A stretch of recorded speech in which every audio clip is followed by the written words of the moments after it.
श्री गणेशाय नमः. श्री सरस्वत्यै नमः. श्री गुरुभ्यो नमः. श्री मातृपितृभ्यो नमः. श्री कुलदेवताभ्यो नमः. ओम श्री परमात्मने नमः.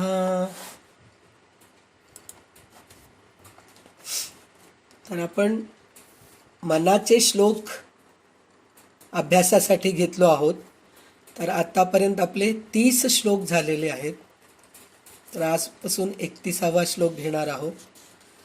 तर रामदास स्वामींनी रचलेले आहेत हे मनाचे श्लोक. तर रामदास स्वामी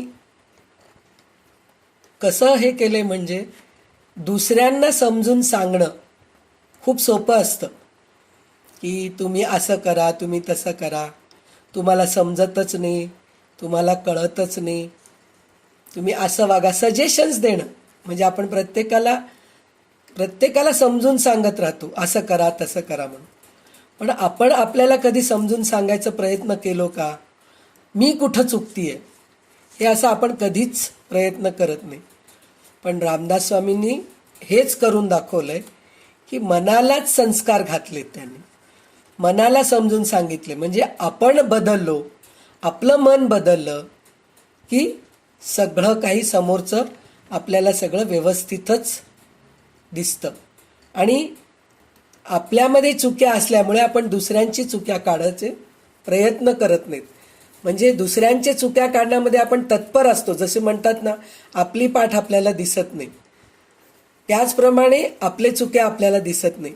तर आपले चुक्या म्हणल्यापेक्षा आपण कुठं चुकतोय आणि आपण कसं वागायला पाहिजे हे सगळं रामदास स्वामींनी मनोबोध म्हणजे मनाचे श्लोक ह्याच्यामध्ये सांगितलं. आणि प्रत्येक गोष्ट मनालाच समजून सांगितलं आहे त्यांनी की मना तू असं कर, मना तू तसं कर, मना असं केलं तर चांगलं होईल, मना तू तसं केलं तर असं होईल. म्हणून प्रत्येक गोष्ट मनालाच समजून सांगितलेलं आहे आणि मनावरच संस्कार केलेले आहेत. तर त्यामुळे आपल्याला खूप काही फायदा होईल. कारण आपण भगवद्गीता ऐकलो तर भगवंताच्या मुखाने भगवंतानी अर्जुनाला सांगितलंय. म्हणजे आपल्याला डायरेक्टली सांगितले नाही, प्रत्यक्षात आपल्याला सांगितले नाहीत, पण अर्जुनाला जेव्हा सांगितलं ते ऐकून आपण आपल्यावर आपण संस्कार करून घ्यायचा प्रयत्न करत गेलो होतो. आणि त्याच्यानंतर बरेचसे श्लोक आहेत, स्तोत्र आहेत, हे सगळं ऐकल्यानंतर भगवंताचे स्तुती वगैरे सगळं काही आपण बघितलं. पण हे एक विशेष असं आहे की आपल्यावरच आपण संस्कार घालून घ्यायचं. हे एक अभ्यास आहे. मनाचे श्लोक म्हणजे आपल्यावर आपण संस्कार करून घ्यायचं हे एक अभ्यास आहे. तर हा अभ्यास आपण सुरू केलेले आहोत. तर 30 श्लोक झालेले आहेत. तर 30 श्लोकांमध्ये बऱ्याचशा गोष्टी सांगितलेल्या आहेत रामदास स्वामींनी की नामस्मरणावर ते तुम्ही हे करा, नामस्मरण केला तर दुसरीकडे लक्ष जात नाही, मना सज्जना भक्ती पंथेची जावे, म्हणजे भक्तीच्या पंथेमध्ये जावं. मग गणपतीचं हे केलेलं आहे त्यांनी, शारदाला स्तवन केलेले आहेत. अशा बऱ्याचशा गोष्टी त्यांनी सांगितल्या. तर आता आपण पुढचा श्लोक असं घेऊया की 31वा श्लोक असा आहे, महासंकटी सोडिले देव जेणे, प्रतापे बळे आगळा सर्व गुणे, जयाते स्मरे शैलजा शूल पाणी, नुपेक्षी कदा रामदासाभिमानी.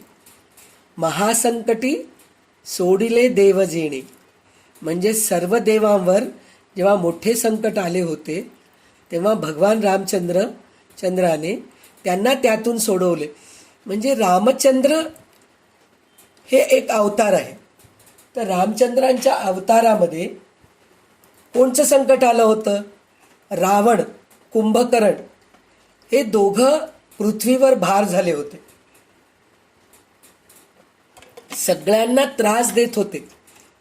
तर त्या त्रासातून मुक्त करण्यासाठी म्हणजे राज्यामध्ये असलेल्या लोकांना ह्या त्रासात पृथ्वीवर, राज्यामध्ये म्हणण्यापेक्षा पृथ्वीवर असलेल्या लोकांना ह्या त्रासातून मुक्त करण्यासाठी म्हणून भगवंत स्वतःच कैकेयीच्या डोक्यामध्ये बुद्धी घातले की ती असे 2 वर मागावं म्हणून, की कौशल्यापुत्राला म्हणजे रामचंद्रांना गादीवर बसू देऊ नये आणि 14 वर्ष वनवासाला पाठवावं.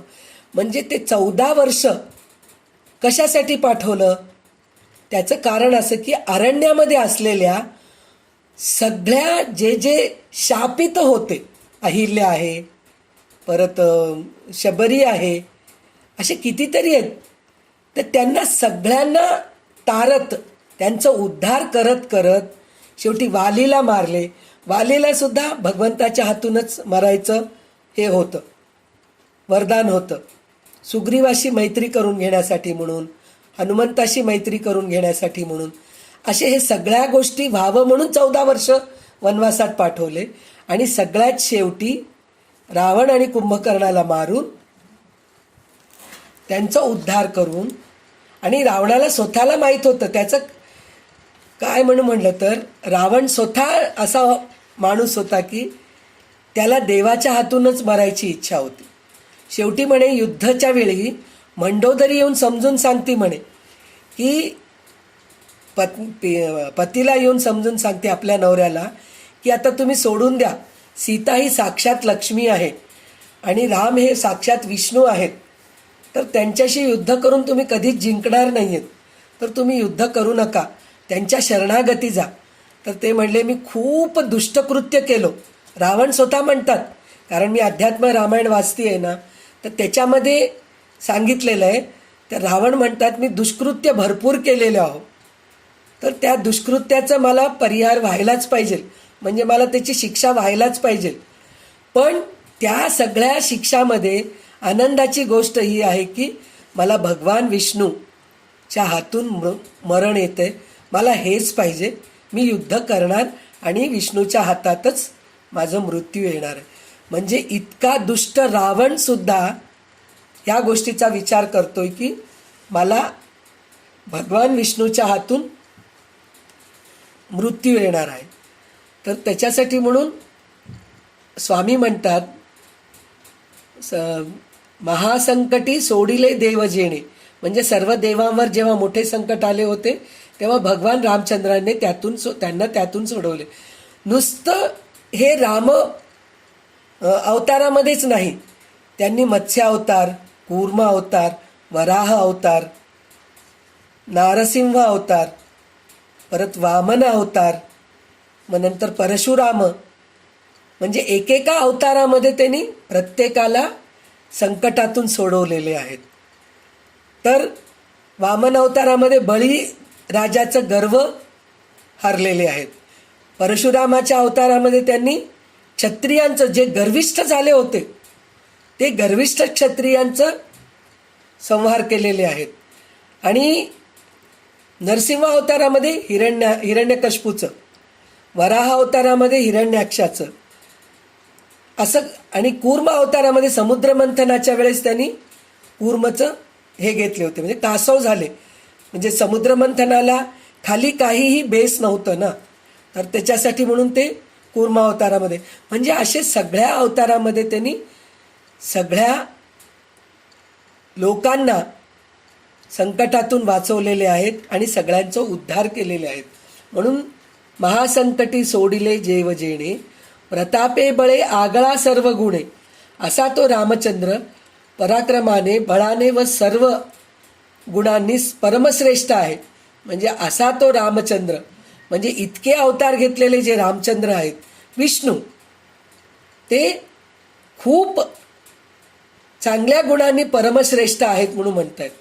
जयाते स्मरे शैलजा शूल पाणी, शंकर व पार्वती त्यांचे नित्यस्मरण करतात. त्याचं आपल्याला हे कुठं येतंय, पार्वत्योवाच केनोपायेन लघुनाम विष्णोर्नाम सहस्रकम पठ्यते पंडितेर्नित्यम. ह्याच्यामध्ये नाही की विष्णू सहस्रनाममध्ये म्हणलेलं आहे ना, काय नाव घेतलं तर आपल्याला उद्धार होतं, आपल्या जीवनाचं उद्धार होतं. तर त्यावेळेस शंकर पार्वतीला म्हणतात की श्रीराम राम रामेती रमे रामे मनोरमे सहस्रनाम तत्तुल्यम रामनाम वरानने.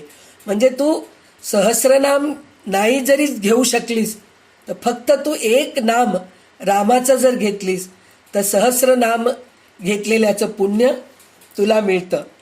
म्हणून शंकर पार्वती स्वतः रामाचं हे करतात. म्हणून राम श्रेष्ठ झाला, शंकर पार्वती कनिष्ठ झाले असं नाही आहे. रामांनी सुद्धा सेतुबंधन केल्यानंतर लंकेला जायच्या अगोदर ईश्वराचीच पूजा केलेली आहे. तिथं राम आणि ईश्वर एकत्र झाले म्हणून रामेश्वर झालेले आहेत. म्हणजे सगळ्या चराचरामध्ये भगवंत व्यापून आहे. आपण त्याचा भेद करतो, हा देव दगडाचा आहे, हा सोन्याचा आहे, हा चांदीचा आहे, पितळाचा आहे, असा आपण भेदभाव करतो. त्याच्यामध्ये सुद्धा तू स्मार्थ आहे, मी वैष्णव आहे, तू अमक आहे, तू ढमक आहे, हे सुद्धा आपल्यामध्ये हे असतं. तसं काही नाही आहे. सगळे देव एक आहेत. फक्त आपला आवडता देव, आपले कुलदेव हे आपल्या स्वभावानुसार आपल्याला मिळालेले आहेत. ते केव्हा मिळालेले आहेत? आपल्या पूर्वजांना. आता आपण स्मार्थांच्या घरी जन्म घेतलेले असतो, पण आपल्याला रामाचीच भक्ती करावी अशी खूप मनापासून वाटतं. तर त्याचं कारण असं आहे की आपल्याला राम आवडतो. काही लोक असे असतात, वैष्णव संप्रदायाचे असतात, पण त्यांना शंकराची पूजा करावं म्हणून मनापासून असते. तर ते काहीही चुकीचं नाही आहे. त्यांचे आराध्य दैवत ते आहेत, तर ते करू शकतात. तर असं इथं कोणी ज्येष्ठ कोणी कनिष्ठ नाही आहेत. म्हणून शंकर पार्वती ज्यांचे नित्य स्मरण करतात असे ते रामचंद्र प्रभू आहेत असं म्हणतात. आणि दासाभिमानी भगवंत आपल्या दासांची कधी उपेक्षा करत नाही. आता इथे जवळजवळ एक 5-7-8 श्लोकांमध्ये शेवटी असं दिलेलं आहे, नुपेक्षी कदा रामदासाभिमानी. नुपेक्षी कदा रामदासाभिमानी म्हणजे भगवंत भक्तावर कधीही उपेक्षा करत नाही, त्यांचं सगळं चांगलंच करतो असं प्रत्येक श्लोकामध्ये ह्याच्या पुढच्या श्लोकांमध्ये सुद्धा असंच सांगितलेले आहेत. तर भगवंत म्हणजे सच्चित आनंद ईश्वर विश्वाचे आधिकारण असल्याने सर्व ज्ञानाचे, सामर्थ्याचे आणि सद्गुणाचे माहेर आहे. म्हणजे भगवंत, आपण माहेर कशाला आवडतं आपल्याला माहेरचं? तर तिथं सगळं आपल्या आवडत्या गोष्टी करत असते आपली आई. तर सगळ्या जगाचा आनंद देणारा कोण आहे आणि आवडतं गोष्ट करणारा कोण आहे? तो म्हणजे रामचंद्र प्रभू आहे. म्हणजे सद्गुणांचा माहेर आहे. म्हणजे आपल्याला सगळ्या गोष्टी, चांगल्या गोष्टी मिळतात ते फक्त रामचंद्र प्रभूंच्या ठिकाणीच मिळतं असं समर्थ सांगत आहेत. ज्या प्रसंगी जेवढे ज्ञान व सामर्थ्य आवश्यक असते तेवढेच तो प्रकट करतो. म्हणजे आपल्याला जेवढं पाहिजे तेवढं नक्कीच देतो भगवंत. त्याच्यापेक्षा कधी कमी देत नाही, त्याच्यापेक्षा कधी जास्त देत नाही. तुम्ही बघा, कित्येक लोकांना हे अनुभव येतं. कालच आपण एक श्लोक वाचताना म्हटलं ना, संकटीच्या वेळेस धावून येतात भगवंत. म्हणजे आपण संकटात असतो त्यावेळेस आपल्या ओळखीचे नसतात, पाळखीचे नसतात, आजूचे नसतात, बाजूचे नसतात, नाते नाही, गोतं नाही, काही नाही, पण कोणीतरी एक जण येतं आणि आपल्याला त्या संकटातून बाहेर काढून आपल्याला रस्त्यावर लावतात. म्हणजे तो कोण असतो? तो आपल्या नात्यातला नसतो, आपला मित्र नसतो, आपल्या शेजारी पाजारी नसतो, कोणी नसतो, पण दुसराच कोणीतरी असतो. तो असतो कोण? तो भगवंत असतो. म्हणजे त्यावेळेपुरतं तो प्रकट होतो आणि आपल्याला मदत करतो आणि निघून जातो. असा आपल्याला पुष्कळदा अनुभव येतात. आणि ज्ञान पण तेवढंच आहे. आपण कधी पण तो किती हुशार आहे हो, त्याच्यासमोर मला तर काहीच येत नाही असा आपण विचार करतो. तर भगवंत म्हणतो, तुझ्या बुद्धीला एवढं ज्ञानाची गरज आहे, तुला मी एवढीच बुद्धी देतो आणि जेव्हा पाहिजे अजून जास्त देतो. तू त्याची वाट बघ फक्त, पण मला कमी मिळालं असं कधी विचार करू नको, असं भगवंताचं म्हणणं असतं. म्हणून समर्थ म्हणतात, प्रसंगी जेवढे ज्ञान व सामर्थ्य आवश्यक असते तेवढेच तो प्रकट करतो. अर्थात प्रत्येक अवतार पूर्ण समजावा. म्हणजे रामचंद्रांचाच अवतार संपूर्ण आहे, परशुरामाचाच संपूर्ण आहे, श्रीकृष्णांचा संपूर्ण आहे असं नाही आहे. प्रत्येक अवतार संपूर्ण अवतार आहे असं म्हणतात. आणि असा हा अवतार आहे की तो कधीही भक्तांना कमी पडू देत नाही. त्याच्यानंतर मी आत्ता सांगितले होते ना की 14 वर्ष वनवासात का पाठवले, त्याचं लगेच आपल्याला हे होऊन गेले. अहिल्या शिळा राघवे मुक्तो केली, पदी लागता दिव्य होऊन गेली, जयावर्णिता शीणली वेदवाणी, नुपेक्षी कदा रामदासाभिमानी. म्हणजे भगवान जेव्हा अरण्यात चालत होते त्यावेळेस विश्वामित्रांबरोबर गेले होते. विश्वामित्र आले होते दशरथ राजाकडे की मला माझ्या काय गरज होती. विश्वामित्र काय तेवढे काही हे होते काय, ते स्वतः युद्ध करणाऱ्यामध्ये विघ्न आणणाऱ्या राक्षसांना ते मारू शकले नसते का. नाही, त्यांना फक्त रामचंद्रांच्या हातूनच त्यांना मुक्त करायचं होतं. म्हणून ते रामचंद्रांना आणि लक्ष्मणाला घेऊन जाण्यासाठी म्हणून दशरथाकडे मागणी घालून आम्हाला त्यांच्या दोघांना माझ्यासोबत पाठवा, माझ्या युद्धाच्या रक्षण करण्यासाठी म्हणून त्या दोघांना पाठवा म्हणून विश्वामित्र स्वतः विचारून घेऊन गेले त्यांना. जाता जाता रस्त्यावर ते गौतम ऋषींचं आश्रम लागलं होतं. तर रामचंद्र प्रभू विचारतायत, हे आश्रम कोणाचं आहे, इतकं स्वच्छ आहे, माणसं तर कोणी दिसत नाही आहेत, स्वच्छ आहे, फुलाफळांनी झाडं भरलेले आहेत, ते इथं कोण असतात. तर त्यावेळेस त्यांनी सांगितलं की अहिल्याला शापित आहे. अहिल्या, रामचंद्रांना काही माहीत नव्हतं असं काहीच नाही, पण जेव्हा मनुष्य अवतार घेतले तर त्यावेळेस शंका करायला पाहिजे, त्रास भोगायला पाहिजे. आपण म्हणतो ना, काय रे देवा मला किती त्रास दिलास तू. तर भगवंत स्वतः मनुष्य अवतार घेऊन त्रास भोगलेले आहेत. तर त्या भगवंतालाच त्रास चुकलेले नाही आहे. तर आपल्याला कोणचं हे आहे, आपण तर मनुष्यच आहेत, आपण देव नाही. देवाला चुकलं नाही तर आपल्याला कुठून चुकणार आहे. तर त्याच्यासाठी म्हणून भगवंत मनुष्य रूपामध्ये शंका, त्रास, दुःख. सीता जेव्हा रावण उचलून घेऊन गेला त्यावेळेस रामाला दुःख झालं. तर रामाला माहीत नव्हतं का सीता स्वतः गेलेली आहे, रावणाने उचलून नेलेलं आहे, शेवटी आपल्याला मिळणार आहे हे माहीत नव्हतं का. पण मनुष्य जन्माला आले म्हणून ते दुःख भोगून दाखवले. म्हणजे मनुष्य जन्मात दुःख कसे असतात हे सगळं त्यांनी भोगून दाखवलेलं आहे. आणि असे रामचंद्र जेव्हा विश्वामित्राच्या यज्ञाच्यासाठी म्हणून मदतीला गेले होते त्यावेळेस ते गौतम ऋषीच्या आश्रमामध्ये गेल्यानंतर गौतम ऋषींनी अहिल्याला शाप दिले होते. इंद्र जे आहे ना, इंद्र काय केला होता, गौतम ऋषीचाच वेश घेऊन येऊन त्यांना हे केला.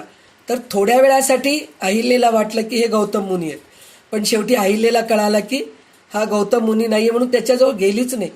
तरीसुद्धा गौतम ऋषींना राग आलं. राग येऊन ते म्हणाले की तू परपुरुषाच्या नजरेत नजर मिळवलीस, त्याच्यासाठी म्हणून तू शिळाहून पडशील. शिळा म्हणजे दगड, तू दगड होऊन पडशील. जेव्हा रामचंद्र प्रभू जन्माला येतील, राम म्हणून जे अवतार घेऊन भगवान विष्णू जन्माला येतील, भगवान नारायण जन्माला येतील, त्यावेळेस त्यांचं पाय तुझ्या शिळेला लागेल आणि तू परत अहिल्या म्हणून होशील आणि तू परत मला प्राप्त होशील, असं त्यांनी तिला शाप दिलं होतं. तर तेव्हा अहिल्याला ते मुक्त केले रामचंद्र प्रभू. अहिल्या शिळा राघवे मुक्त केली, म्हणजे अहिल्याचं जे शिळा जाऊन पडली होती ते राघवाने मुक्त केले. राघवाने मुक्त केले म्हणजे रामाने मुक्त केले. पदी लागता दिव्य होऊन गेली, त्यांचा पदस्पर्श होताच ती दिव्य गतीला गेली. म्हणजे त्यांचं पदस्पर्श झालं म्हणूनच तिचा उद्धार झालाय आणि ती परमपदाला पोचली. भगवंताचे वर्णन करता करता प्रत्यक्ष वेदही थकून गेली. जयावर्णिता शीणली वेदवाणी, म्हणजे भगवंताचे वर्णन करता करता प्रत्यक्ष वेद देखील थकून गेले म्हणे. आणि असा दासाभिमानी भगवंत आपल्या दासाची कधीही उपेक्षा करत नाही, असं म्हणून म्हटलेलं आहे. तर अनंत ईश्वर अनंत प्रकाराने विश्वामध्ये प्रकटतो. मानवाच्या इतिहासामध्ये वेदांनी प्रथम ईश्वराचे वर्णन करण्याचा प्रयत्न केला. म्हणजे मानवाच्या इतिहासामध्ये प्रथम वेदामध्ये ईश्वराचंच वर्णन करायचा प्रयत्न केले. पण वेदांना अखेर हार खावी लागली, कारण माणूस अंतवंत आहे. अंतवंत माणूस अंतवंत शब्दांनी जर अनंत ईश्वराचे संपूर्ण वर्णन करू शकला तर ईश्वराचे अनंत पण उरणार नाही. म्हणजे ईश्वराचं आपण इतकं वर्णन करूच शकत नाहीत, कारण आपण स्वतः अपूर्ण आहोत. तर पूर्ण भगवंताचं आपण कुठं वर्णन करू शकतो, इतका तो अनंत आहे. म्हणून भगवंताला आपण अनंत म्हणून एक नाव आहे विष्णू सहस्रनामामध्ये. तर त्या अनंत भगवंताचं आपण कधीही संपूर्ण वर्णन करू शकत नाही असं म्हणत आहेत. वसे मेरू मंदार हे सृष्टीलीला, शशी सूर्य तारांगणे मेघमाळा, चिरंजीव केले जनी दास दोन्ही, नुपेक्षी कदा रामदासाभिमानी. मेरू म्हणजे ह्याच्यामध्ये स्वर्ग म्हणून सांगितलेलं आहे. मंदार म्हणजे समुद्र मंथनाच्या समयी रवी म्हणून वापरलेला पर्वत. म्हणजे वसे मेरू मंदार हे सृष्टी लीला, भगवंताने केवळ लीलेने ही सृष्टी रचली आहे. त्या लीलामय सृष्टीमध्ये मेरू मंदारादी पर्वत आहेत, चंद्र सूर्य तारांगण आहेत, मेघमाळा आहेत. ही सृष्टी जोपर्यंत आहे तोपर्यंत हनुमान व विभीषण चिरंजीव आहेत. भगवान रामचंद्राने आपल्या या दोन दासांना चिरंजीव केले आहेत. म्हणजे इथं त्यांनी काय म्हणलेले आहेत, वसे मेरू मंदार हे सृष्टी लीला. म्हणजे मेरू मंदार म्हणून म्हणलं तर हे स्वर्ग मृत्यू पाताळ यांना आधारभूत असलेला सोन्याचा पर्वत म्हणजे मंदार पर्वत आहे, मेरू मंदार पर्वत आहे. असे ह्या सृष्टीमध्ये आहेत, पर्वत आहेत, काय आहे अजून, सूर्य तारांगणे आहेत, चंद्र तारांगणे आहेत, मेघमाळा आहेत. आणि ही सृष्टी जोपर्यंत आहे तोपर्यंत हनुमान व विभीषण दोघे चिरंजीव आहेत. म्हणजे हे हनुमान आणि विभीषणाचंच नाव का घेतलं इथं, कारण राम अवतारमध्ये हे दोघेच आहेत. कोण, हनुमान आणि विभीषण. तसे सप्तचिरंजीव आहेत, अश्वत्थामा बलिर्व्यासा हनुमत्सु विभीषणा रूप परशुरामस्य सप्तेची चिरंजीवा असं म्हटलेलं आहे. अश्वत्थामा आहे एक, बलिराजा एक आहे. अश्वत्थामा बली व्यास, अश्वत्थामा बली व्यास हनुमत्सु हनुमत विभीषणा कृपाचार्य कृप परशुरामस्य परशुराम सुद्धा आहे. सप्तेची चिरंजीव असे 7 चिरंजीव आहेत. पण इथं दोघांचंच नाव घ्यायचं कारण असं आहे की रामचंद्रांच्या काळामध्ये हे दोघं झालेत म्हणून त्यांनी असं म्हटलेले आहेत की जोपर्यंत सृष्टी आहे तोपर्यंत हनुमान आणि विभीषण हे दोघे चिरंजीव आहेत असं म्हणतात. आणि माझ्या लहानपणी माझे आईवडील, माझे मोठे जे होते त्यांनी हे शिकवलेलं आहे की काही गोष्टी अशा आहेत ते म्हणायलाच पाहिजे. छोटे छोटे श्लोक असतात. सकाळी उठलं की कराग्रे वसते लक्ष्मी म्हणायचं असतं. नंतर समुद्र वसने देवी, म्हणजे कराग्रे वसते लक्ष्मी म्हणजे तळहाताला बघायचं आणि कराग्रे वसते लक्ष्मी म्हणायचं.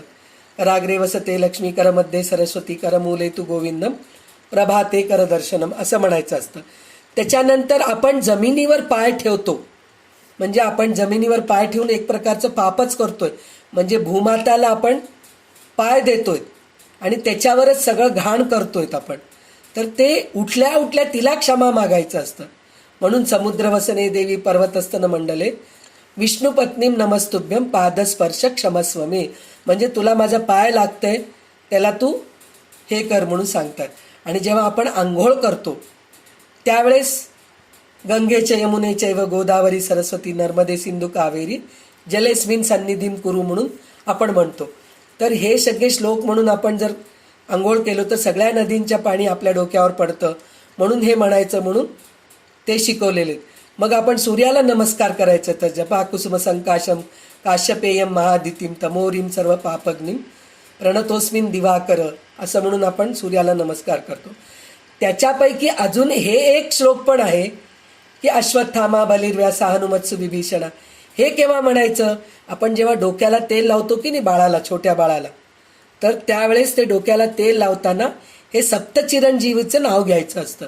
चिरंजीव जरी नाही झाला, त्यांच्यासारखं उच्च दर्जाचा आपला मूल मुलगी कोणी राहो व्हावं म्हणून हे 7 चिरंजीवीचे नावं घ्यायचे असतात. असे कितीतरी श्लोक आहेत. झोपताना आपण दिवसभरात काय चुक्या केलोत त्याच्या क्षमा मागायचं असतं. झोपल्यानंतर वाईट स्वप्न पडू नये म्हणून काही श्लोक आहेत.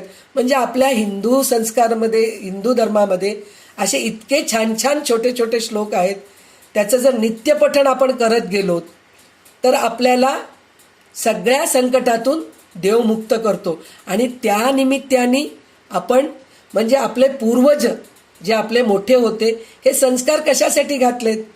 प्रत्येक वेळेस जेवताना अन्नपूर्णे सदापूर्णे शंकर प्राणवल्लभे ज्ञानवैराग्य सिद्ध्यर्थम भिक्षांदेहीच पार्वती, हे सगळं म्हणायचं कारण काय? प्रत्येक कर्म करताना आपण देवाला स्मरून जर केलो तर आपल्या मुखामध्ये सतत भगवंताचं नामस्मरण होतं. ह्या कारणानेच प्रत्येक वेळी, प्रत्येक कर्माच्या वेळी छोटे छोटे श्लोक, आणि छोटे छोटे श्लोक पटकन शिकतो आपण. मुलंसुद्धा पटकन शिकतात. आणि हे संस्कार जर लहानपणापासूनच जर असलं तर मोठ्यापणी आपल्याला अवघड जात नाही म्हणायला. म्हणून कमीत कमी आपल्या मुलांना आपण देऊ शकलो नसेल एखाद्या वेळेस, कारण आपण त्यावेळेस मुलांकडे लक्ष द्यायचं का संसाराकडे लक्ष द्यायचं, स्वयंपाक पाणी सगळं. तर आता आपण मोकळे आहोत. आपल्याला कोणत्या गोष्टीची जिम्मेदारी नाही आहे. एक जिम्मेदारी असती नातवंडांना सांभाळायचं असतं. मग त्या नातवंडाला सांभाळताना आपण आपले चांगले संस्कार देऊया ना. आपल्याला जे काही चांगल्या गोष्टी माहीत आहेत ते आपल्या मुलांना शिकूया. आता असं म्हणतात ऐकतच नाही तो पोरं, ऐकत नाही हे 100% खरं आहे. पण आजी बडबड करते म्हणून काय हरकत नाही आपण म्हणतच जायचं, तर कमीत कमी त्यांच्या कानावर पडतं ना. तर हे सगळं सांगायचं कारण असं आहे की अश्वत्थामा आणि विभीषण आणि हनुमंत ह्या श्लोकामध्ये आलेत म्हणून हे सगळं आपल्याला ऐकायला मिळालं.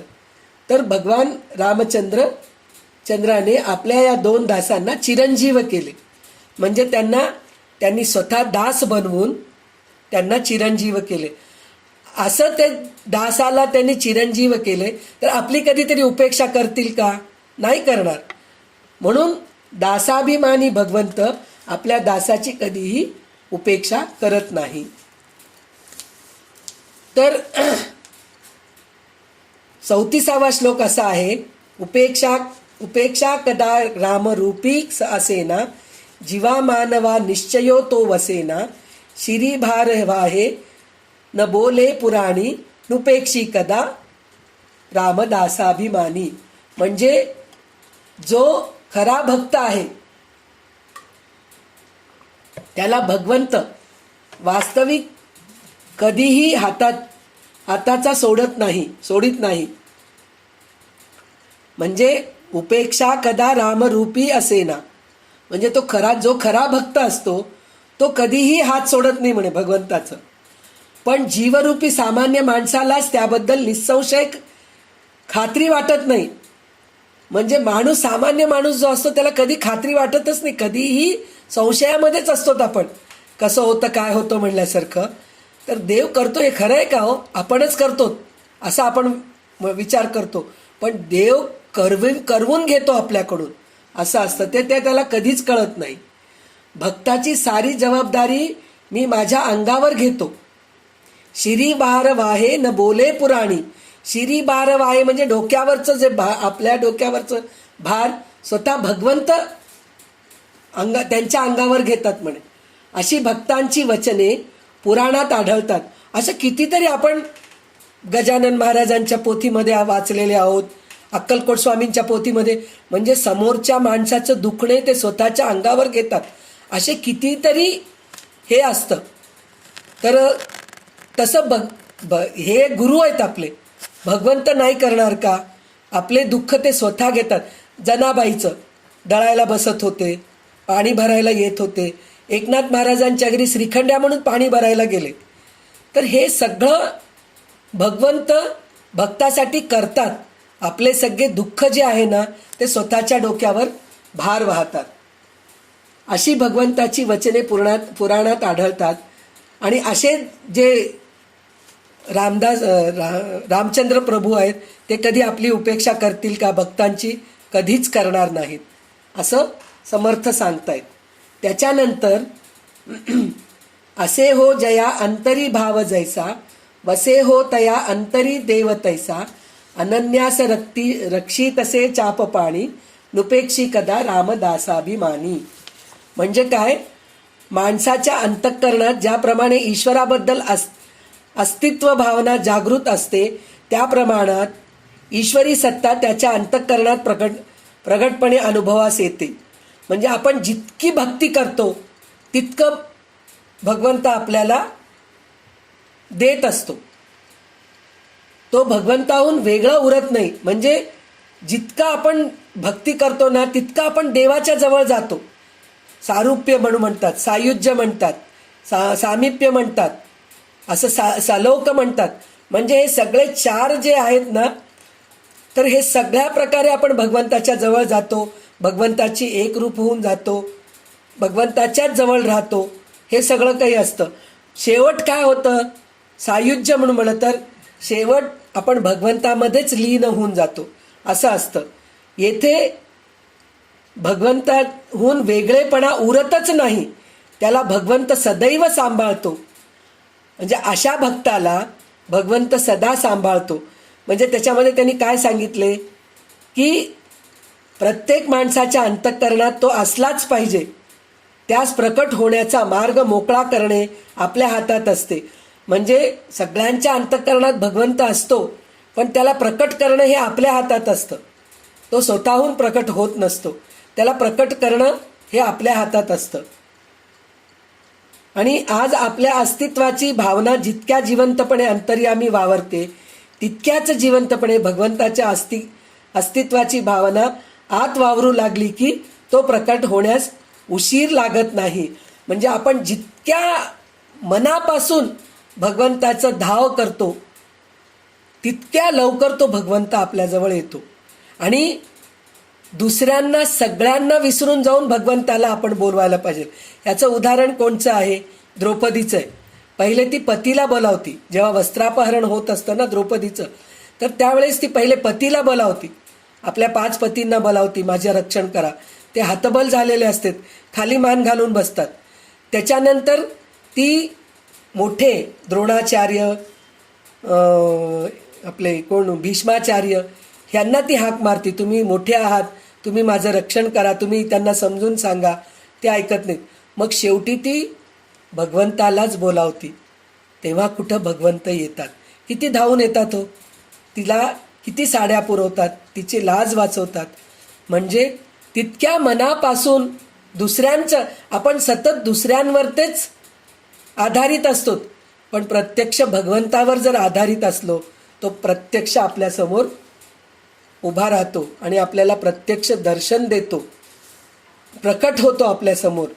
ईश्वराने प्रथम संकल्प मनापासून म्हणजे निसंशयपणे संकल्प करणे हे संकल्पाच्या सत्यपणाचे लक्षण आहे. माणसाला संकल्प करण्याचे माहीत आहे, पण तो निसंशयपणे कसा करावा हे कला ठाऊक नसते. म्हणजे आपण संकल्प करतो, एक काम करायचंय म्हणून संकल्प करतो, पण तो भगवंत आपल्या हाती करवून घेतो हे आपल्याला तेवढं खात्री नसते. मी करतो, मी माझ्या मुलीचं लग्न करतेय, मी माझ्या मुलाला चांगलं शिकवले, पण ही बुद्धी कोणी दिलेली आहे? भगवंतानी दिलेलं आहे. हे जर आपण विचार केलो तर आपल्याला आपला संकल्प संशयमुक्त करीत जाणे यालाच भक्तीची साधना म्हणतात. म्हणजे भक्तीची साधना म्हणजे जे काही करत आहे सगळं भगवंतच करत आहे. जर असा आपण विचार केलो तर भक्ती अजून छान होते आणि भगवंत प्रत्यक्ष प्रकट होतात आपल्यासमोर. भगवंताच्या मूळ संकल्पामध्ये आपला संकल्प विलीन झाला की अनन्यता साधते. म्हणजे आपलं जे संकल्प आहे ते भगवंतामुळेच पूर्ण होत आहे असं जर झालं तर ते लवकर साधते.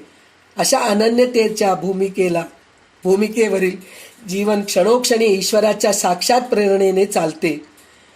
म्हणजे क्षणोक्षणी आपल्याला भगवंत आपल्याला घेऊन जातोय हे आपल्याला अनुभव येते. त्या जीवनावरील व्यवहाराचे कवच जसेच्या तसे राहते, पण अंतर्यामी मात्र दिव्य प्रकाश उजळतो. म्हणजे असं जर करत गेलो तर आपल्या अंतर्यामीमध्ये दिव्य प्रकाश उजळतो. म्हणजे आपण नेहमी शांत असतो, चलबिचल राहत नाही, आपण स्थिर राहतो, अस्थिर राहत नाही. तर म्हणून भगवंताची भक्ती सतत करत राहायला पाहिजे. तर अशा भक्ताला कधीतरी उपेक्षा करतील का भगवंत? नाही करणार. म्हणून सांगतात, सदा सर्वदा देव सन्निध आहे, कृपाळूपणे अल्पधारिष्ठ पाहे, सुखानंद आनंद कैवल्यदानी, नुपेक्षी कदा रामदासाभिमानी. ईश्वर सदैव आपल्याजवळ असतो, अत्यंत निकट असतो, पण अत्यंत दयाळूपणे तो आपल्या धैर्याची अगदी थोडी कसोटी पाहतो. तो सुखरूप आहे व आनंदमय आहे. मोक्ष देणारा तो उदारदाता सुद्धा आहे. दासाभिमानी भगवंत आपल्या दासाची कधीही उपेक्षा करत नाही. ह्याचं आपल्याला एक छोटंसं गोष्ट ह्याच्या अगोदर सांगितले असेल तरी ह्याला अनुसरून आहे म्हणून परत एकदा मी हे सांगतेय की एकदा म्हणे भगवंत विचारले, म्हणे मला स्वर्गामध्ये राहून कंटाळा आले, म्हणे मला पृथ्वीवर राहण्यासाठी म्हणून कुठेतरी जागा शोधून दे म्हणून नारद मुनींना विचारले म्हणे ते. तर नारद मुनी म्हणले म्हणे शोधायला गेले म्हणे. तर केदारच्या ठिकाणी गेले म्हणे. तर केदार, बद्रीनाथ, यमुनोत्री, गंगोत्री हे कसे आहेत? अवघड यात्रा आहे. तर इथं कोणी येणार नाहीत असं वाटलं म्हणे. तर तिथंही लोक यायला लागलेत. वैष्णवदेवीच्या तिकडे यायला लागलेत, मानस सरोवरला यायला लागलेत. म्हणजे कुठंही देवाला ठेवा तिथं माणसं जाऊन देवाला त्रास देत आहेत म्हणे, भयंकर. म्हणजे प्रत्येक गोष्ट मला तू हे करून दे, मला तू ते करून दे, हेच विचारतायत म्हणे. तर देव कंटाळून गेलेत म्हणे, मला चांगली अशी जागा शोधून दे की तिथं मी निश्चिंतपणे राहू शकतो, तिथं माणूस येऊ शकत नाही, अशी मला जागा शोधून दे, असं देव नारद मुनींना सांगितलं. तर नारद मुनींना हे सगळं शोधायला महिना लागला म्हणे. तर शेवटी देव कंटाळून म्हणले म्हणे, काय रे बाबा, तू मला जागा देणार आहेस की नाही? तर त्यावेळेस नारद मुनी म्हणाले म्हणे, पृथ्वीवर असं कुठंही जागा नाही आहे जिथं देव तुम्हाला माणसं येऊन भेटणार नाहीत. फक्त एकच जागा आहे, ते माणसाच्या अंतर्यामीमध्ये, माणसाच्या मध्येच, आत्म्यामध्येच तुम्ही राहा. तिथं ते शोधायलाच येत नाहीत म्हणे, बाहेरच शोधतात म्हणे देवाला. तर जेव्हा अंतर्यामीमध्ये जे शोधतील ना त्यावेळेस सुखानंद आनंद कैवल्यदानी, म्हणजे तो सुखरूप आणि आनंदरूप होतो माणूस, आणि देवसुद्धा तिथं आनंदाने राहतो. ईश्वर सदैव आपल्याजवळच असतो, अत्यंत निकट असतो, पण आपण त्याला शोधतच नाही. सदा सर्वदा देव सन्निध आहे, म्हणजे सतत आपल्याजवळ असलं तरी आपलं लक्ष नाही आहे तिकडं. असे आपण माणसं आहोत. म्हणून भगवंत माझ्यापाशी आहे ही धारणा जर आपण केलो, सतत माझ्यापाशी आहे, सतत माझ्या पाठीशी आहे, तो सतत माझ्या संकटाला रक्षण करण्यासाठी येतो, म्हणून जर आपण ठामपणे राहिलो, निसंशयपणे राहिलो, तर भगवंत आपल्याला कधीही उपेक्षा करत नाही. तर त्याच्यानंतरचा श्लोक 37वा श्लोक असा आहे, सदा चक्र वाकासी मार्तंड जैसा, उडी घालतो संकटी स्वामी तैसा, हरिभक्तीचा घाव गाजे निशाणी, नुपेक्षी कदा रामदासाभिमानी. म्हणजे काय? चक्रवाक पक्षाचे जोडपे विरहाच्या संकटात असता सूर्य त्याच्या मुक्ततेसाठी धावून येतो, त्याचप्रमाणे भक्त संकटात असता भक्तस्वामी भगवंत त्या संकटातून सोडविण्यास धावून येतो. म्हणजे भक्त आणि भगवंत म्हणजे खरोखर जीव आणि शिव आहेत. एकाच झाडावर ते वस्ती करणारे आहेत. जीव आणि शिव हे दोन पक्षी आहेत, ते एकाच झाडावर वस्ती करणारे आहेत आणि एकाच जातीचे आहेत. भक्ताला जसे भगवंता वाचून कोणी नाही, तसेच भगवंताला सुद्धा भक्ता वाचून चैन पडत नाही म्हणे. आपण म्हणतो माझ्या वाचून भगवंता वाचून मला कोणी नाही आपण असं म्हणतो, पण भगवंताला सुद्धा आपल्या वाचून चैन पडत नाही बरं का. तो सतत आपल्या भोवतीच असतो, घुटमळत असतो. चैन पडत नाही. भक्तावर संकट आले की तो फक्त भगवंतालाच हाक मारतो आणि भक्ताची अनन्यपणाची भरलेली हाक कानावर पडली की भगवंताला धावल्याशिवाय चैन पडत नाही. म्हणजे तो आपल्या अवतीभोवतीच असतो. म्हणून आपण हाक मारली मनापासून की पटकन आपल्याला मदत करायला येतो. त्याचा अर्थ असा आहे की भगवंत सदा आपल्या अवतीभोवतीच असतो, पण आपलं लक्ष नसतं, आपल्याला तो दिसत नाही, प्रत्यक्षपणे दिसत नाही. याचा अर्थ असा आहे की ईश्वराला मनापासून आवाहन केले की कोणत्याही काळी कोणत्याही प्रसंगामध्ये विश्वातील अध्यात्मशक्ती योग्य ती मदत देतात. याचं कारण काय? एक उदाहरण म्हणा. कसं आहे, आपण रात्री 12-1 वाजता आपल्याला काहीतरी अडचण येते, आपल्याला ॲम्ब्युलन्स मिळत नाही, ॲटो मिळत नाही, आपल्या घरी कार नसतं, आपला मुलगा आपल्या सोबत नसतो, पण त्याच वेळी कोणीतरी आपल्याला येतं पहा.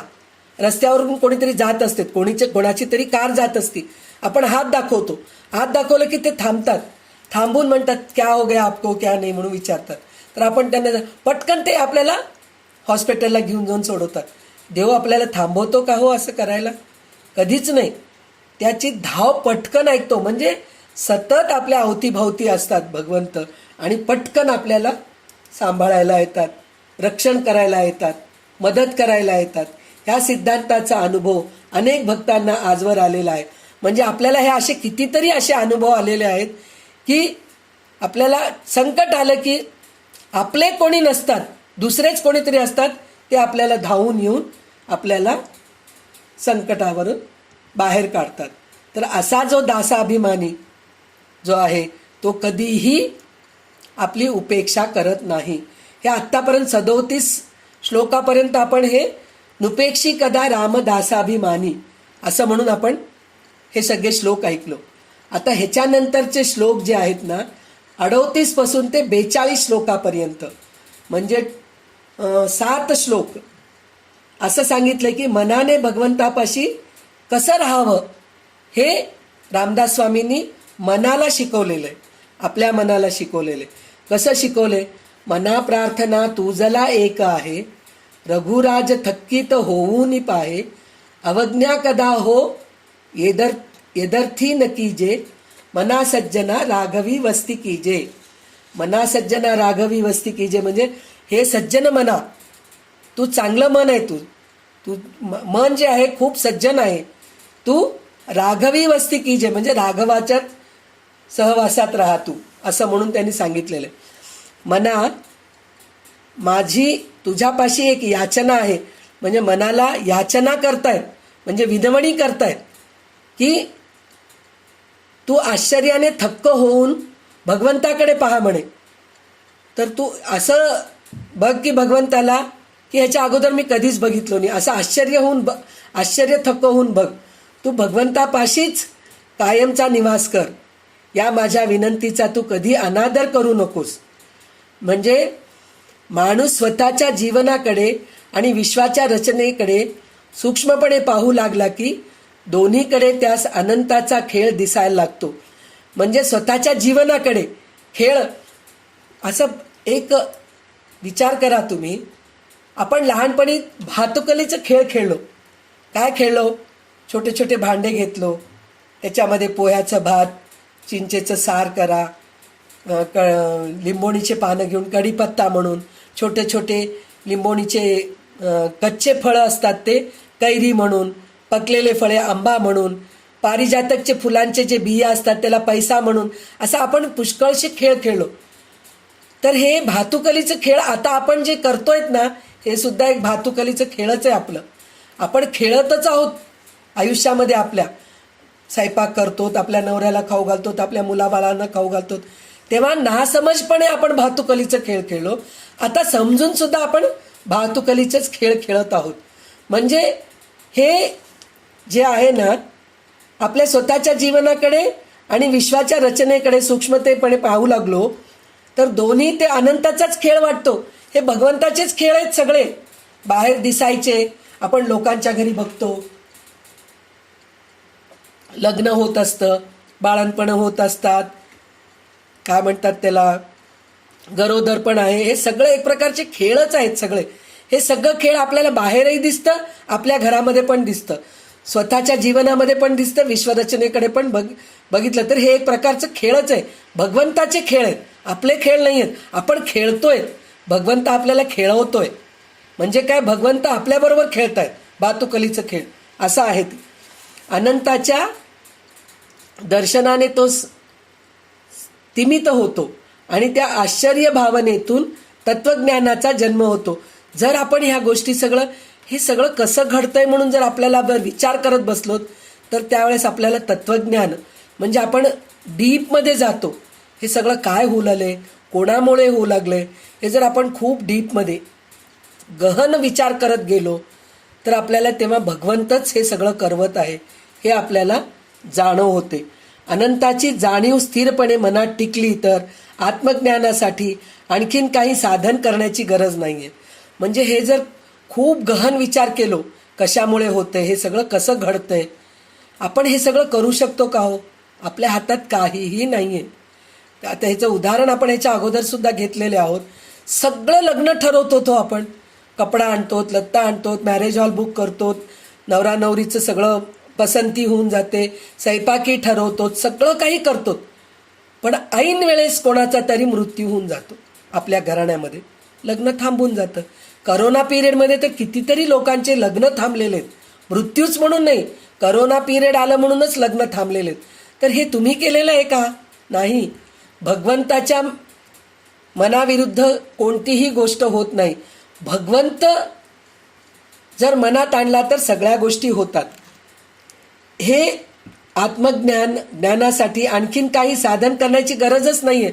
म्हणजे मी करणारा काही कोणीच नाही, करता करविता पूर्ण भगवंत आहे असं जर आपण विचार केलो तर आपल्याला आत्मज्ञान आपणहूनच होतं. त्याच्यासाठी आपल्याला वेगळं साधना करायची गरजच नाही असं समर्थ म्हणतात. श्री समर्थांचा राघव म्हणजे अनंत वेशानी व अनंत रूपानी नटणारा भगवंत होय. म्हणजे राघव म्हणजे अनंतच, म्हणजे रामचंद्र प्रभू. रामचंद्र प्रभूच विष्णूचा अवतार आहेत. हे सगळं जे विश्वरूप आहे हे सगळं भगवंताचंच आहे. अंतवंत दृश्यातून बाजूस सरून अनंत व अपार अदृश्यात मनाने कायमचे वास्तव्य करावे. म्हणजे हे दृश्यरूप जे आहे त्याच्यातून बाहेर पडून भगवंताच्या रूपात जर आपण विलीन झालो तर आपल्याला सगळं काही सुरळीत होऊन जातं. आणि सतत ते अदृश्यात मनाचे कायम वास्तव्य करावे. अदृश्यात म्हणजे भगवंत दृश्यात दिसायला पाहिजे आपल्याला. हे दृश्यसृष्टी जी आहे, झाड पान फूल बंगला गाडी हे सगळं जे आहे त्याच्यातून बाहेर निघून सगळ्यामध्ये भगवंत आहे ही भावना जर आपण ठेवलो, सगळ्या ठिकाणी आपल्याला भगवंतच दिसू लागला, तसं जर आपण करत गेलो तर भगवंताचे स्मरण करतो आणि त्याची हाक भगवंतापर्यंत पोचले की व तोही कोण मला हाक मारतो हे पाहतो आणि आपल्यासाठी धावून येतो, पळत पळत येतो असं समर्थ सांगतायत. आणि सतत तू माझ्या मनामध्ये राहा, माझ्यामध्येच राहा तू आणि सतत तू मला दिस असं जर मनापासून जर आपण मागणी केलो तर भगवंत आपल्याला पटकन धावून येतो. त्याच्यानंतरचा श्लोक असा आहे, जयावर्णिती वेदशास्त्रे पुराणे जयाची चेनी योगे समाधान बाणे तया लागी हे सर्व चांचल्य दीजे मना सज्जना राघवी वस्ती कीजे. आता इथं मना सज्जना राघवी वस्ती कीजे म्हणजे राघवामध्येच तू वस्ती कर असं म्हणून सांगत आहेत ते. वेदशास्त्र पुराणे हे सारे अध्यात्म वाङ्मय अनंत भगवंताचेच वर्णन करतात. म्हणजे वेदामध्ये पुराणांमध्ये शास्त्रांमध्ये सगळं भगवंताची स्तुती आहे आणि त्या स्तुतीनेच भगवंताचे वर्णन करतो आपण. त्या भगवंताशी संबंध होऊन त्याच्याजवळ गेले की माणसाला समाधानाचा अनुभव येतो.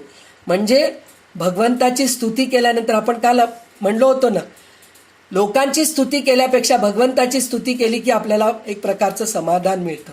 विष्णू सहस्रनाम म्हणल्यानंतर आपल्याला एक प्रकारचं समाधान मिळतं. सौंदर्य लहरी, ललिता सहस्रनाम, गजानन महाराजांची पोथी वाचल्यानंतर, राघवेंद्र स्वामींची पूजा केल्यानंतर, असं आपण सगळ्या गुरूंचे आणि सगळ्या सद्गुरूंचे देवांचं जर स्तुती करत राहिलो आपण, तर आपल्या मनाला समाधान मिळते. जयावर्णिती वेदशास्त्रे पुराणे, जयाची चेनिया योग समाधान बाणे. म्हणजे देवाची स्तुती केल्याने आपल्याला खूप समाधान मिळतो.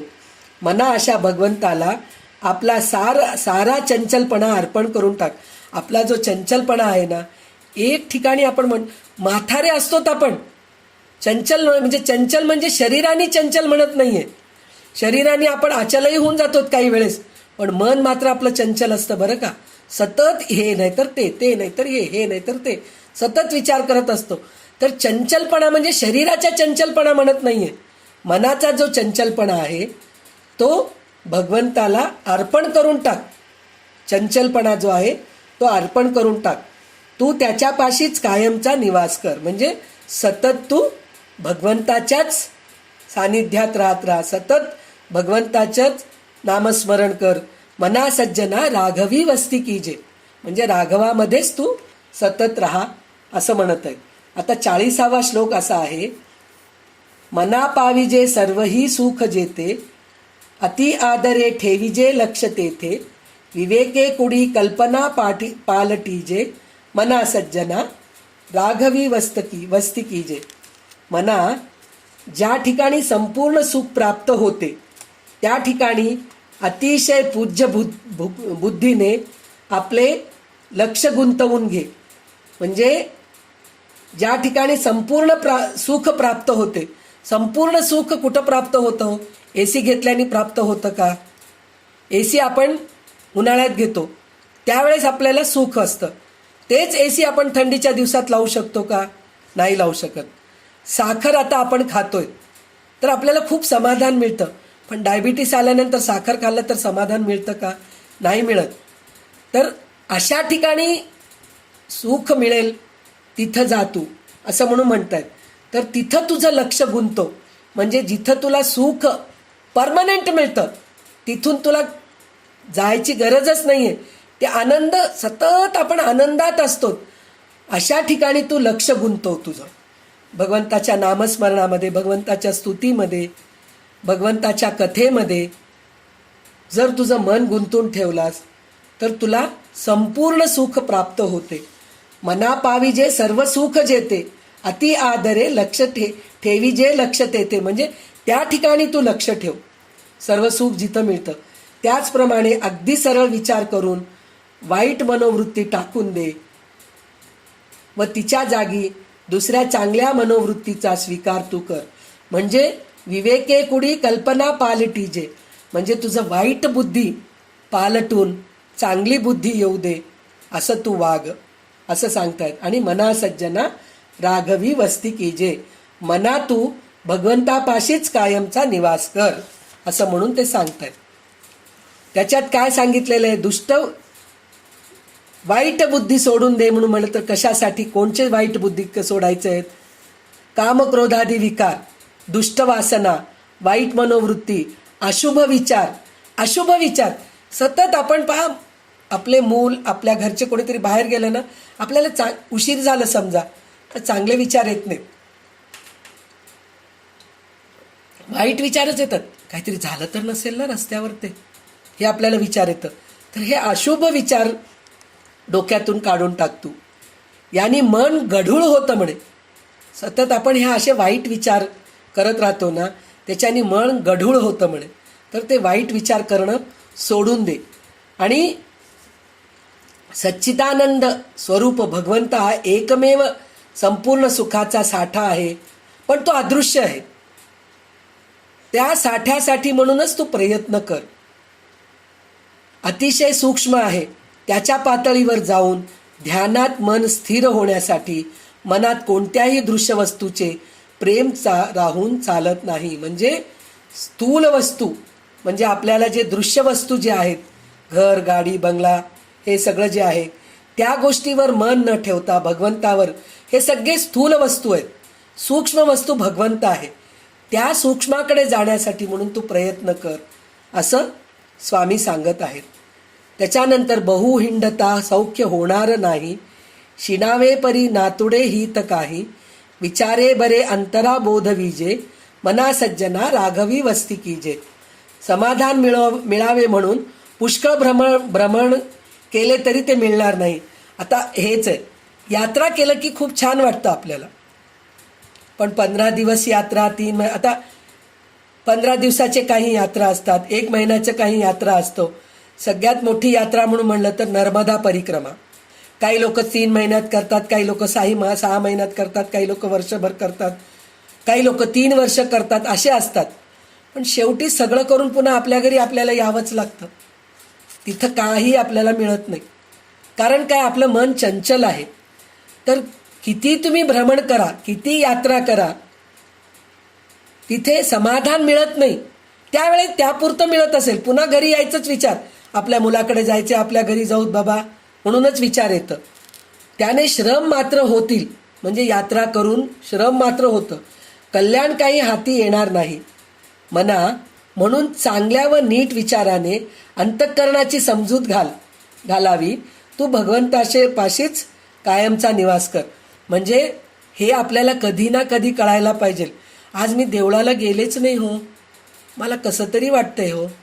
जाणं जरुरी आहे, देवळाला जाणं जरुरी आहे, पण काही कारणास्तव तुम्हाला जाणं जमलं नाही आहे, म्हणून ते विचार सतत डोक्यात न आणता आज मी देवळाला गेलो नाही, पण मी घरी बसल्या बसल्या देवाचं दर्शन डोळे मिटून 1 क्षणामध्ये करून घेतो, ही तयारी ठेवायला पाहिजे ना.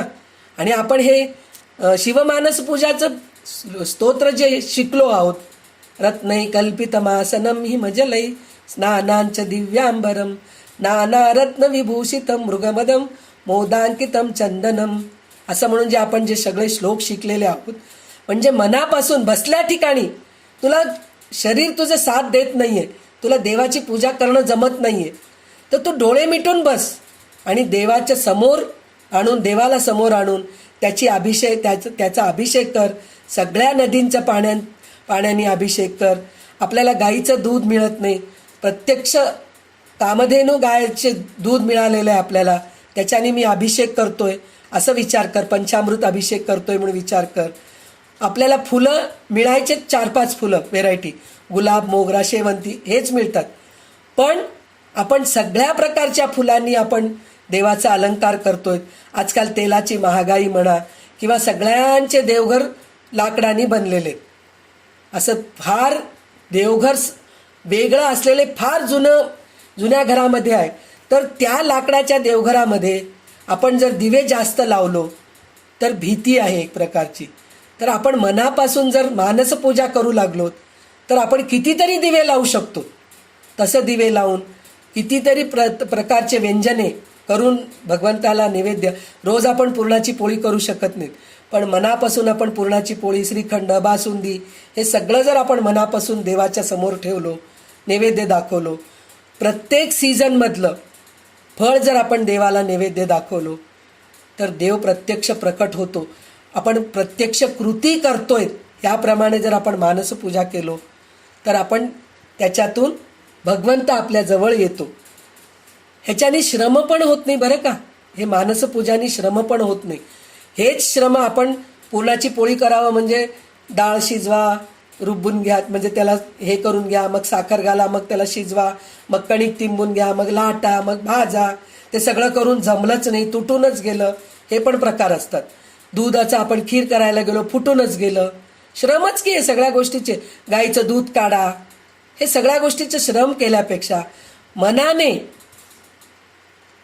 कर तू. म्हणून चांगल्या व नीट विचाराने अंतःकरणाची समजूत घाल. म्हणजे अंतःकरणाला तू समजून सांग, मनाला समजून सांग की तू ह्या सगळ्या भानगडीत न पडता बसल्या ठिकाणी शांत चित्ताने मेडिटेशन म्हणतो हो, हेच तर मेडिटेशन आहे. डोळ्यासमोर भगवंत येतच नाही आपल्या, पहिले भगवंताला आणा तुम्ही समोर. भगवंत नाही आला तरी आपल्या घरात आपण ज्या प्रकारे आपण पूजा करतो त्या विचारांनी आपण जर पूजा करत गेलो तर एक ना एक दिवस कमीत कमी आपल्या देवाची मूर्ती येईल.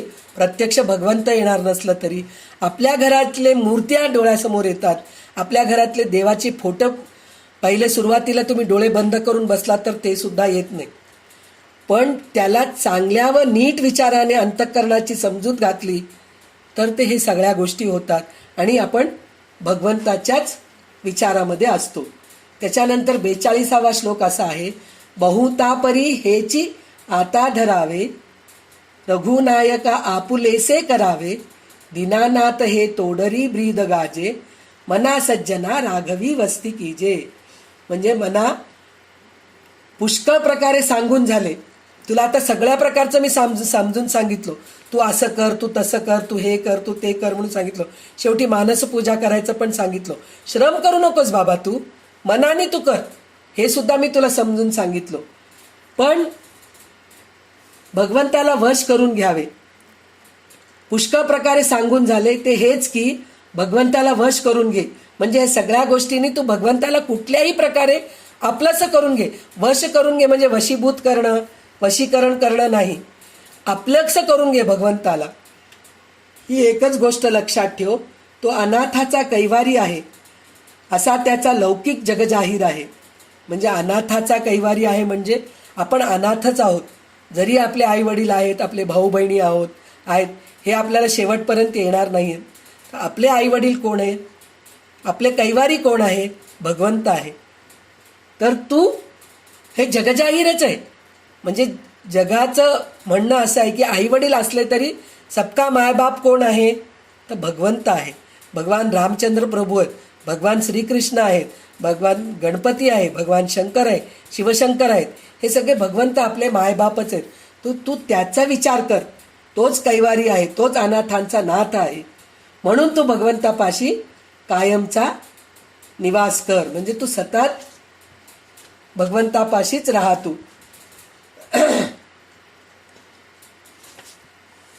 आता भगवंतापाशी निवास व्हावा यासाठी कसे वागावे, काय करावं हे आतापर्यंत सांगितलं. आता कसं वागावं म्हणजे आता ह्याच्यामध्ये आपण म्हणलो ना, कोणाचं मन दुखवू नये, अहिंसा, असत्य, अपरिग्रह, ब्रह्मचर्य, हे यमनियमामध्ये जे आलेले आहेत ना, ते आता आपल्याला हे सगळ्या गोष्टी समर्थ सांगतायत. किती श्लोक, 4 श्लोक सांगतायत. 43, 44, 45 आणि 46 हे 4 श्लोकांमध्ये सांगत आहेत. तर काय सांगतायत, मना सज्जना एक जीवी धरावे, जनी आपुले हित तुवा करावे, रघुनायका वीण बोलो नको हो, सदा मानसी तो निज ध्यास राहो. म्हणजे मना सज्जना म्हणजे सज्जन म्हणा, आपल्या जीवाशी एक खूण गाठ मारून ठेव. जीवामध्ये तू आपले कल्याण करून घे. भगवंता वाचून इतर गोष्टी बोलण्याचे सोडून दे. 24 तास मनामध्ये भगवंताचेच अनुसंधान ठेवण्याचा प्रयत्न कर. म्हणजे आपण एखादी गोष्ट विसरून जातो म्हणून पहिल्या काळी तसं करत होते बरं का. आता सगळे रिमाइंडर लावत आहेत. कशाचं, मोबाईलमध्ये रिमाइंडर लावून ठेवतात की ह्या गोष्टीचं आठवण करून दे, ह्या गोष्टीचं आठवण करून दे म्हणून. तर तुम्ही आता ते रिमाइंडर लावलं तरी चालेल, हरकत नाही. पण पहिल्या काळी काय करत होते, आपल्या पंचामध्ये किंवा आपल्या साडीच्या कोपऱ्यामध्ये एक गाठ मारून ठेवत होते म्हणे, आठवण ठेवण्यासाठी म्हणून. तर ते कोणत्या गोष्टीची आठवण ठेवण्यासाठी गाठ मारायचं, की आपल्या जीवाशी एक खूण गाठ बांधून ठेव.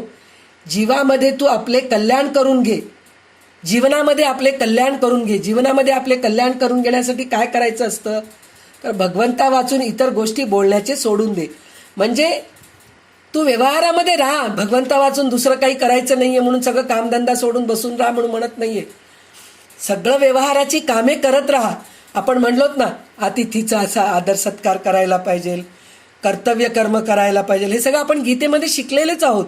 कर्तव्य कर्म आहे, नित्यकर्म आहे, नैमित्तिक कर्म आहे. म्हणजे नित्यकर्म म्हणून म्हणलं तर आपण देवाची पूजा करणं, नैमित्तिक कर्म म्हणजे श्राद्ध पक्ष करणं, अतिथी पूजा करणं म्हणजे सगळ्या कोणाचं शिल्पकार आहेत, चांभार आहे, ह्या सगळ्यांचं आदर सत्कार करणं. परत कर्तव्य कर्म म्हणून म्हणलं तर आपल्या जीवनामध्ये जे कर्तव्य दिलेले आहेत भगवंतानी, मुलाबाळांना सांभाळणं, नवऱ्याला सांभाळणं, स्वयंपाक करणं, वेळ पडलं तर नोकरी करणं, हे सगळं कर्तव्य कर्म करणं, हे सगळं कर्म करत असताना सुद्धा सतत भगवंताचं नामस्मरण करत राहा असं म्हणून म्हणतात. दुसरं कोणचंही नाही हे मनात ठेवून जर तू वागत राहिलास, 24 तास मनामध्ये भगवंताचेच अनुसंधान ठेवायचा प्रयत्न कर. म्हणजे हे सगळं कर्म करत असताना सुद्धा मनामध्ये देवच राहायला पाहिजे असं त्यांनी सांगितलेलं आहे. मनारे जनी मौन्य मुद्रा धरावी, कथा आदरे राघवाची करावी, नसे राम ते धाम सोडून द्यावी, सुखा लागी आरण्य सेवित जावे. म्हणजे मना लोकांमध्ये वावरताना बहुधा मौन पाळावे. म्हणजे सतत बडबड बडबड बडबड बडबड करणं सोडून दे. मौन पाळायचा प्रयत्न कर. म्हणजे कसं वागायचं हे सांगतायत ना रामदास स्वामी. तर त्याच्यामध्ये हे एक प्रकार असा आहे की मौन पाळायला पाहिजे. मौन पाळायचं म्हणून म्हटलं तरी त्याच्यामध्ये पण 3 प्रकार आहेत ना. एक मौन कसं असतं की बोलत नाहीत पण सगळं इशाऱ्यांनी सांगत राहतात, त्याचा उपयोगच नाही. दुसरं इशाऱ्यांनी सांगत नाहीत पण मनात चडपड चडपड चडपड चडपड होत राहते की मी सांगितलेलं माझ्या मनासारखं एक मी बोलत नाही बाबा आज एक दिवस, पण कळू नये का ह्यांना मला हे गोष्ट लागतं म्हणून आणून देऊ नये का मला हे गोष्ट. मी विचारल्याशिवाय एकही गोष्ट आणून देत नाही हो माझा नवरा. प्रत्येक वेळेस हेच असतं, मी विचारावं तेव्हा त्यांनी आणून देतात, स्वतःहून कधी आणूनच देत नाहीत. हे सुद्धा नकोय. मौन म्हणजे एकदम शांत व्हायला पाहिजे, मन एकदम निश्चल शांत व्हायला पाहिजे. त्याचं आपण प्रॅक्टिस करायला पाहिजे. बोलायचेच झाले तर अत्यंत पूज्य बुद्धीने भगवंताचे गुणगान करावे. म्हणजे बोलायचंच जर असेल तर चांगलं बोला. भगवंताचं गुणगान करायचं तर आहेच आहे, पण समोरच्या माणसाची स्तुती करा. तू किती छान आहेस रे, खरंच तुझ्यामुळेच मी आहे, आज तुम्ही होतात म्हणूनच मी आहे हो, नाहीतर माझ्याकडून काय झालं असतं. हे एक शब्द जर समोरच्या माणसाला आपण म्हणलो तर त्याचं मन किती हे होऊन जातं आणि तो आपल्यावर फिदा होऊन जातो. पण आपण तसं करत नाही. मी करते म्हणून तू आहेस, मी आहे म्हणूनच घर चाललंय आज, असं आपण बोलत राहतो. तर तसं न करता समोरच्या माणसाला न दुखवता अहिंसा. अहिंसा म्हणजे नुसतं मारधोड करणं सोडून देणं नाही, समोरच्या माणसाचं मन सुद्धा दुखवायचं नाही, सत्य बोलायचं. तर ते भगवंताचं गुणगान केल्यासारखंच असतं. त्याच्या कथा सांगाव्यात, म्हणजे कथा त्याचे सांगाव्यात, मुलाबाळांना सांगाव्यात. आणि त्याच्यापेक्षा जास्त आपल्या वडिलोपार्जित जे चांगल्या गोष्टी केलेल्या आहेत ते आपल्या मुलांना जर सांगत गेलं तर थोड्याशा गोष्टी हे होतात. आणि मुलंसुद्धा अरे तू खूप छान करतोस बरं का, तू खरं अभ्यास खूप छान करतोस रे, म्हणून तुझं चांगलं हे होत आहे असं म्हणून जर आपण जर त्यांना चांगलं जर बोलत गेलो त्यांच्याबरोबर तर त्या. पण आपण तसं नसतं, तुला अक्कलच नाही, तुला कळतच नाही, तू 4 लोकांमध्ये कसंही बोलतोस, तुला हेच नाही. म्हणजे सतत आपण चुक्या काढण्यामध्येच ठरलेले असतो. म्हणून त्याच्या कथा सांगाव्या. ज्या ठिकाणी मग ते आपले घर का असेना, बाहेर का असेना, भगवंताबद्दल प्रेम नाही ते स्थान सोडून जावे. म्हणजे ज्या ठिकाणी असं काही होत नाही ते स्थान आपण सोडून द्यावं. म्हणून म्हणलं तर स्थान सोडून द्यावं म्हणजे घर सोडून द्या हे उद्देश नाही.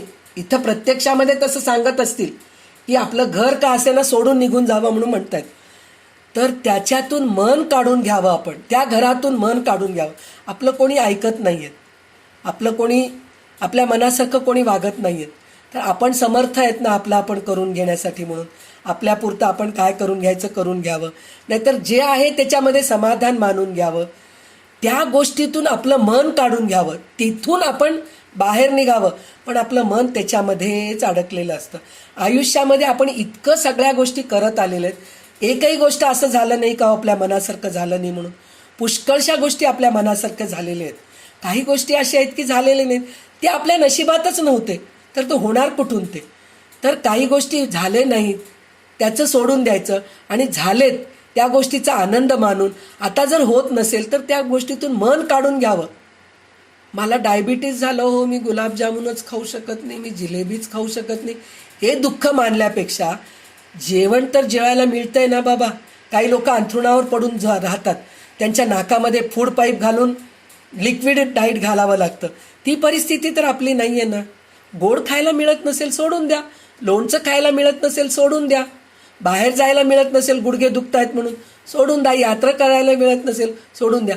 म्हणजे हे सगळ्या गोष्टी सोडून द्यायचं. घर सोडून द्यायचं म्हटलं तर ह्या सगळ्या गोष्टी सोडायला पाहिजे, तर आपण भगवंताच्या जवळ जातो आणि भगवंताच्या मध्येच सुखाने राहतो, हे स्वामी सांगतायत. आता 45वा श्लोक असा आहे,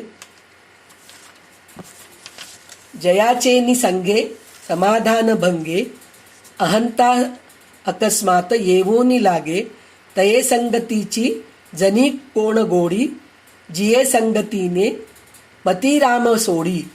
म्हणजे काय, ज्याच्या सहवासाने मनाचे समाधान बिघडते आणि अकल्पितपणे देहबुद्धीला वाढण्यास मदत आशाची संगत बरी नाही.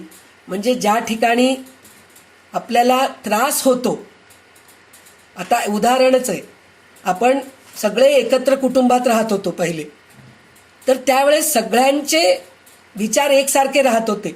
सगळेजणी असं त्याच्या मनाप्रमाणे आपण वागत होतो, आपल्या मनाप्रमाणे ते वागत होते.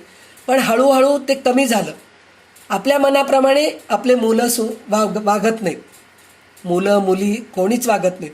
जर त्यांना असं वाटत असेल की इथं राहून आपल्याला त्रास होतोय, म्हणजे आई वडिलांबरोबर राहिलं तर त्रास आहे म्हणून वाटत असेल आणि त्याच्यामुळे आपल्यालाही त्रासच होतोय ना, तर तुम्ही दूर राहून, तुम्ही जर आनंदात असताल तर तुम्ही आनंदाने राहा. आम्ही आमचा आनंदाने राहतो, तुम्ही तुमचा आनंदाने राहा. आपण झालं तितकं प्रयत्न करायचं एकत्रित कुटुंब राहण्याचं. त्याच्याने खूप संस्कार चांगले घडतात. पण जमतच नाही तर त्याच्यातून आपण बाजूला व्हावं. कारण काय होतं, जर त्याच जर ह्याच्यामध्ये राहिलो, भांडत राहिलो, रोज भांडत राहिलो, तर मग तिथं समाधान नाही हो. आपण कोणचंही काम केलं तरी चांगलं होत नाही आपलं. सतत चिडचिड होते, मग प्रकृती बिघडते, BP शूटअप होतं, शुगर वाढतं. मग ह्याच्यापेक्षा तुम्ही तुमचं सुखाने राहा, आम्ही आमचं सुखाने राहतो, असं राहील तर उत्तम आहे. या 8 दिवसातून एकदा या, भेटून जा. तेव्हा 8 दिवसातून एकदा आलं की मग गोड गोड बोलून चांगलं राहू शकतो. म्हणून त्याच्यातून आपण दूर राहावं. म्हणजे अशाने काय होतं, अकल्पितपणे देहबुद्धीला वाढण्याची मदत अशाची संगतीने बरत होत नाही. म्हणजे जर अशा सहवासात जर राहिलो तर आपलं जे अध्यात्म वृत्ती वाढवायची असते ते वाढणं होत नाही. कारण सतत मनामध्ये चिडचिड चिडचिड चिडचिड असतं, दुःख असतं, तर मग देवाचं नामस्मरण कुठून होणार आपलं. तर त्याच्यासाठी म्हणून आपण ह्या गोष्टीची पण तयारी ठेवायला पाहिजे की आज न उद्या आपल्याला एकटंच राहायचं आहे. हे मुलाबाळांच्या बाबतीत म्हणतोय. नवरा बायकोसुद्धा, नवरा बायको एक मागे एक पुढे जाणारच आहे. म्हणून त्या गोष्टीचा विचार करत जर राहिलो तर आपण देवाचं नामस्मरण करू शकत नाही.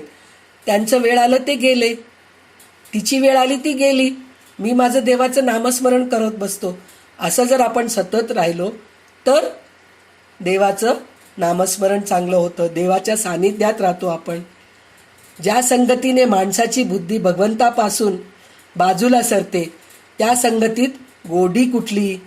म्हणजे जे दुःख आपण बाळगून ठेवतो सतत मनाशी, जर तसं बाळगून ठेवलं तर भगवंत आपल्याजवळ येतच नाही. म्हणून सांगतायत की जे संगतीने मती राम सोडी. म्हणजे ज्या संगतीत आपण राहतो ते संगतीत जर राम आपल्याजवळ येत नाही तर ते संगतीची गरजच काय, ती संगतच नको आपल्याला. ती संगत सोडून, संगत म्हणून म्हणलं तर माणसाचंच संगत नाही, मनाचे पण तशी तयारी ठेवायला पाहिजे.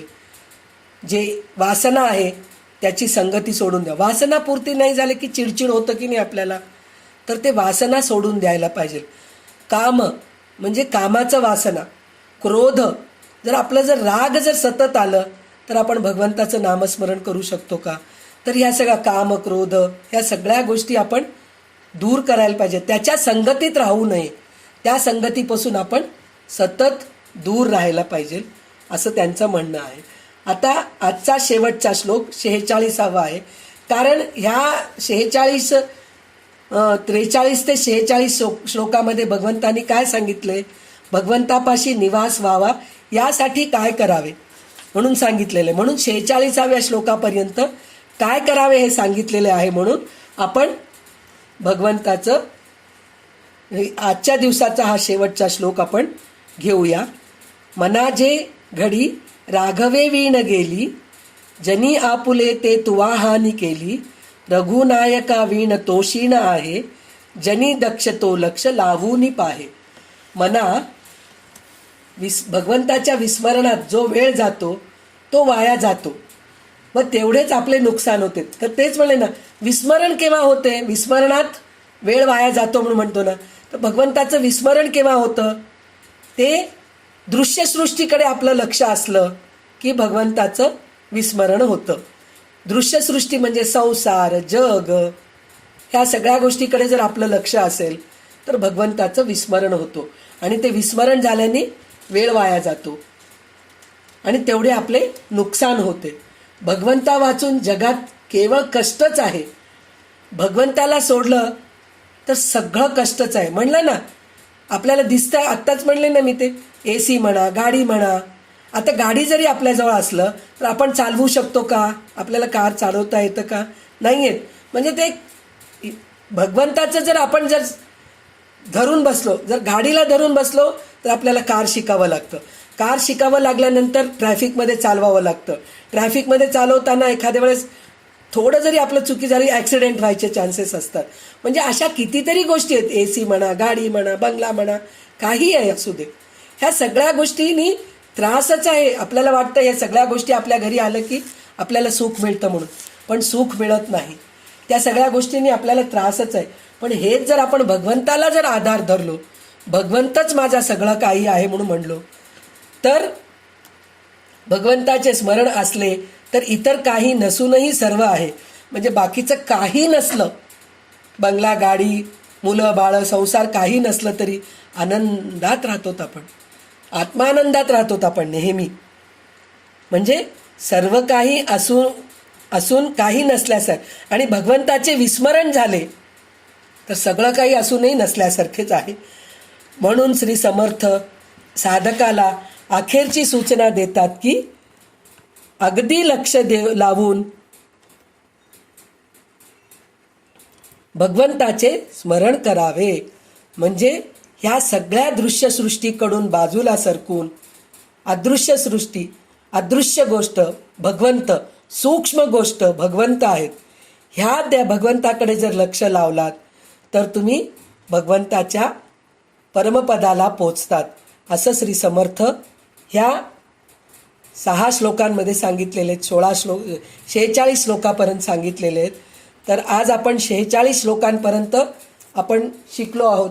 म्हणजे आता आपण ह्या सगळ्या गोष्टी हळूहळू का होईना शिकत जातोय. ह्याच्या अगोदर आपण भगवंत सांगितलेले ऐकलोत, अर्जुनाला सांगितलेले ऐकलोत, पण आता रामदास स्वामी आपल्या मनालाच सांगतायत की आपण कसं वागायला पाहिजे. हे जर आपण जर असं वागत गेलोत तर भगवंताच्याच चरणकमलाला पोचतो. आणि आपल्याला इथं लालूच दाखवणं म्हणजे पुढचं जन्म तरी कमीत कमी जन्मल्यापासून आपण भगवंताचं नामस्मरण करू शकतो, असल्या घराण्यामध्ये आपला जन्म होईल असं म्हणून आपण विचार करून रामचंद्रांचं जय जयकार करूयात. जय जय रघुवीर समर्थ.